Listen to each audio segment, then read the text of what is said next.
Ok, si je vous demande de me citer un jeu de combat, les premiers titres qui vous viendront en tête, ce sera probablement des jeux comme Street Fighter, Tekken ou Mortal Kombat, bref, pas des titres réputés pour leur facilité. C'est assez connu que si on veut se lancer sérieusement pour devenir ne serait-ce que correct à un jeu de combat, il va falloir en passer du temps, beaucoup de temps. Ça demande beaucoup de mécaniques, des crosscuts, des cancels, des caravans, des demi-arrières, bref, c'est pas des jeux réputés pour leur facilité. Par contre, si je vous dis que Smash Bros c'est un jeu compliqué, bah vous allez un peu froncer les sourcils, et vous aurez raison de froncer des sourcils, parce que Smash c'est un party game, c'est fait pour s'amuser. Et franchement, quand on lance le jeu, bah c'est pas vraiment très compliqué de s'amuser, et une grande partie de la communauté FGC ne considère même pas le jeu comme un vrai jeu de combat. Et on va être honnête, c'est pas le premier jeu qu'on a en tête quand on parle de jeu à haute difficulté. Pourtant, quand on lance un jeu pour s'amuser, et quand on lance un jeu pour devenir excellent, ça devient très différent. Et pour Smash Bros, à mon humble avis, ça le devient encore plus. Disclaimer, cette vidéo est évidemment une référence et un hommage à la vidéo d'Ego, Rocket League, le jeu le plus dur du monde, et un exercice de style pour voir si je suis capable de produire une vidéo qui s'approche de son niveau en termes d'écriture et de montage. Si vous ne le connaissez pas, je vous invite grandement à le suivre, même si Rocket League ne vous intéresse pas, ça vaut vraiment le coup d'œil. D'ailleurs, tant que j'y suis, bien sûr que Smash n'est pas le jeu le plus dur du monde, il n'y a pas de jeu le plus dur du monde, mais je pense sincèrement que Smash est facilement un des plus durs. Bref, est-ce que vous avez déjà regardé un match de Smash Bros entre deux professionnels? Non? Je vais vous montrer. Ça se joue absolument rien, ça se joue absolument rien, ça se joue à des micro-détails cette game, encore une fois, le nerf, c'est bon. Il faut maintenir cette position, c'est important, tu sais, oui, il y a le waft, fiche pour le waft, c'est pas grave. C'est pas punissable, c'est safe. Vous voyez? Ça va vite, très vite. Et maintenant, regardez un match entre deux débutants sur le jeu.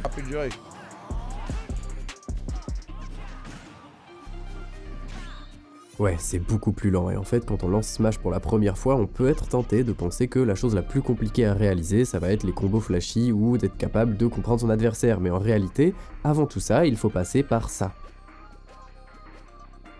Et ça va vous prendre des heures. Rien qu'être capable de faire des petits sauts sans se rater et faire un grand saut à la place, ça vous prendra des dizaines d'heures, et je pèse mes mots. Si vous avez le jeu, je vous invite à le lancer et à essayer de faire 50 petits sauts d'affilée en mode entraînement, bien sûr sans utiliser deux boutons de saut en même temps, car pour ceux qui seraient pas au courant, dans Smash, quand on appuie sur deux boutons de saut en même temps, ça fait automatiquement un petit saut. Mais c'est évidemment pas du tout optimal, et vous ne rencontrerez aucun joueur mid-level et encore moins top l'utiliser. Donc essayez les 50 petits sauts, ça vous prendra plusieurs essais, beaucoup d'essais, et pour le faire de manière régulière, ça vous prendra des dizaines voire des centaines d'heures. Mais pourquoi? Et bien dans Smash Ultimate, pour faire un short hop ou petit saut, il faut appuyer sur le bouton de saut et le relâcher en moins de 3 frames, c'est-à-dire un 20e de seconde. Et c'est cool de savoir le faire en training mode, mais maintenant il faut le faire dans un vrai match contre un vrai être humain. Et si sauter c'est déjà compliqué, et bah les déplacements en général c'est un enfer. Et en réalité, si vous vous lancez dans le jeu, vous n'arrêterez jamais de travailler vos déplacements, chaque interaction ayant un moyen d'être accélérée. Tenez, si vous le savez pas, il y a un moyen d'accélérer l'animation quand vous tournez, il suffit de lâcher son joystick avant de tourner, et des trucs comme ça, le jeu en est rempli. Et pour être régulier et efficace, ça prend plusieurs années. Les matchs de pro en 2018 à la sortie du jeu, bah ils sont infâmes à regarder aujourd'hui quand on voit la vitesse d'un match en 2023, et tout ça c'est frustrant. On entraîne ses combos pendant des heures, puis on lance un match, et on peut voir toutes les erreurs de l'adversaire, mais on n'arrive pas à le punir. Soit on n'est pas assez rapide, soit on est trop loin, ou alors le joueur est du mauvais côté. Et ça, avant que ce ne soit plus un problème pour vous, il va vous falloir beaucoup d'heures et d'expérience. Mais ça encore, c'est pas le plus dur sur Smash. Le plus dur, c'est ça.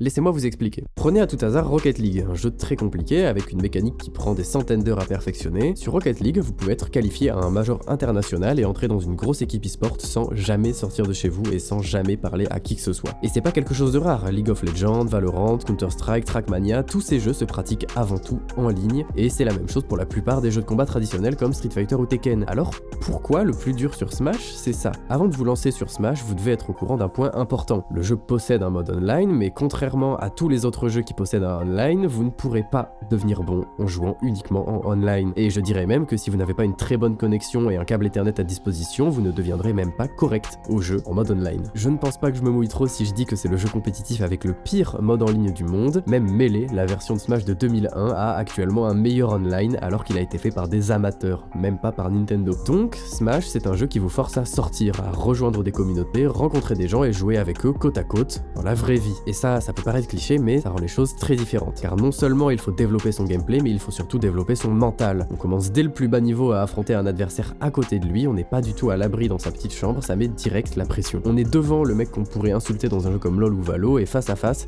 c'est pas pareil. Ça force à améliorer sa sociabilité, à vaincre sa timidité, à contrôler ses émotions, et on s'en rend bien compte. Je vous invite à comparer les streams de pro sur Smash et les streams de pro sur d'autres jeux, et vous verrez que les smashers sont en général bien moins salés et bien moins dans le trash talk, même en ligne, tout simplement car ils ont l'habitude possible que leur adversaire entende ce qu'ils disent. Attention, je fais pas de généralité, il y a plein de smashers qui sont super salés, et la grande majorité des joueurs dans les autres scènes compétitives sont pas du tout salés. Bref, mis à part le mental, le fait de devoir se déplacer pour s'améliorer, ça coupe pas mal de monde à la compétition, surtout ça empêche de s'améliorer rapidement, car on peut très bien jouer à Rocket League tous les soirs et s'entraîner de manière optimale, ce qui n'est pas du tout le cas sur Smash, déjà car dans votre région, il y aura pas des tournois organisés tous les jours, et ensuite car un être humain qui n'a pas comme travail à temps plein Smash ne peut pas se déplacer tous les jours. Ça prend trop de temps, trop de ressources, bref, devenir fort à Smash Bros ça demande du temps, de la sueur et du courage. Et le pire c'est qu'il n'y a pas un autre jeu comme ça. Alors quand vous passez 1000 heures à vous améliorer sur Smash, vous améliorez sur Smash. Comme le jeu n'a rien à voir avec n'importe quel autre jeu de combat ou même platform fighter, il n'y a pas de raccourci. Et ce que vous apprenez sur Smash ne vous servira à rien sur un autre futur jeu. Vous ne pouvez pas être bon à Melee et être automatiquement bon à Ultimate comme vous pouvez être doué sur Dota et automatiquement décent sur LoL. Et ça s'arrête pas là parce que Smash c'est aussi le jeu de combat avec le plus de personnages différents. Il y en a 82. Et 82 personnages c'est autant de match-up à étudier, de douilles à connaître, de stages à bannir. Et si vous voulez un exemple, dans le dernier Street Fighter, il y en avait 38 des personnages. Et à force de parler, je me rends compte que c'est peut-être pas très productif de faire un classement des jeux les plus compliqués et de faire la course à quel commu a le plus de skills, parce que ce qui compte vraiment finalement dans un jeu compétitif comme Smash, c'est ce que vous voulez en faire. Et la force de ce jeu, je pense, c'est qu'il a une difficulté adaptative, où plus vous voulez être bon et plus ce sera vraiment dur, mais où vous avez pas du tout besoin d'être bon pour vous y amuser et être satisfait, comme par exemple sur un Rocket League, où ça demande déjà beaucoup d'heures, ne serait-ce que pour pouvoir être un peu satisfait de ses mécaniques.